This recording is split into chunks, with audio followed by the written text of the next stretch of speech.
wala. Sobrang na-appreciate ko lahat ng effort natin pareho, and lagi tayong nagkakasundo sa lahat ng bagay, especially sa kung paano natin gaganapin tong kasal natin. And kahit mahirap, nakakapagod, pero sobrang masaya ako kasi kasal na ako sa'yo. Ayun lang. Hindi ako makapaniwala. Ngayon na. Kasal na tayo. Tagal. 11 years to tayo. Ito na yun. Sana mapasaya kita araw-araw. Yun lang naman. Sakay ng ating isipan. Yun lang. Kasi nakikita kitang malungkot. Hindi ko alam. Hindi ko alam gagawin.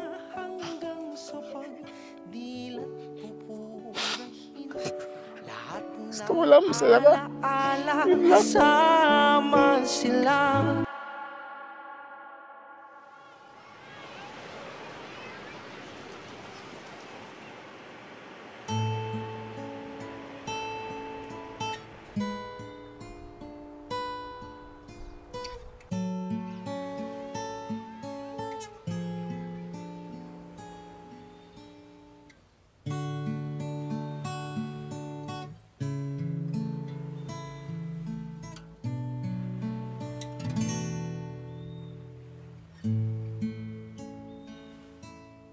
Ikaw at ako pinagtagpo, nag-usap ang ating puso, nagkasundong magsama habang buhay.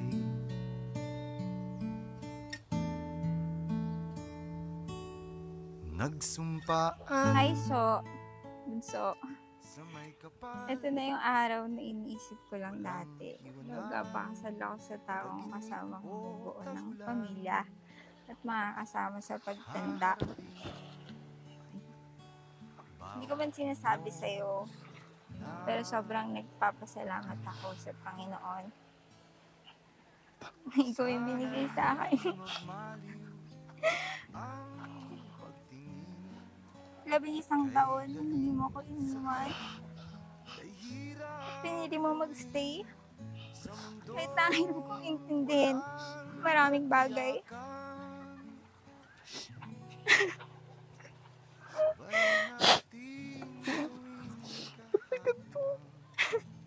Naalala ko pa nung college tayo. Susunduin mo lang ako. Sa school, masaya na tayong kakain ng ice cream sa mini-stop habang naglalakad. Kasi wala na tayong mamasahe, pinambili na natin. Hanggang ngayon, unti-unti na natin natutupad yung mga simpleng pangarap lang natin. Alam ko na marami pa tayong pangarap na pagdadaanan at pagsubok, pero hindi ako natatakot harapin lahat yun. Kasama ka. Kasamahan kita kahit saan, kahit kailan, kahit sa marami pang adventures at camp na pupuntahan natin. Mahal na mahal kita.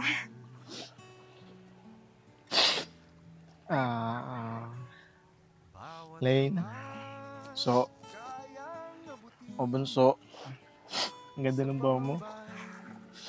Pasensya ka na, hindi ko kayang gumawa ng magandang baw. Sana maunawaan mo. Hindi naman dito masusukat ang pagmamahal ko sa'yo. Ang tanging hangarin ko lamang ay mapasaya kita araw-araw at kayo ng magiging pamilya natin. Mahal na mahal kita. Okay. At kung magkamali akong ika'y saktan, puso mo ba'y handang magpatawad?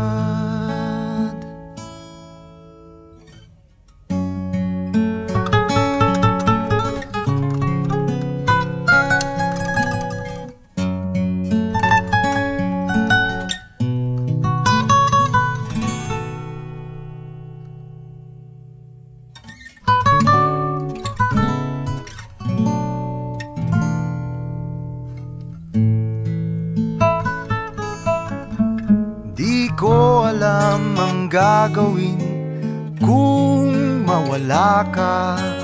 Buhay ko'y may kahulugan tuwing ako'y iyong hagkan. Umabot man sa ating huling hantungan. Kapit puso kitang hahayaan, ngayon at kailanman. Ikaw at ako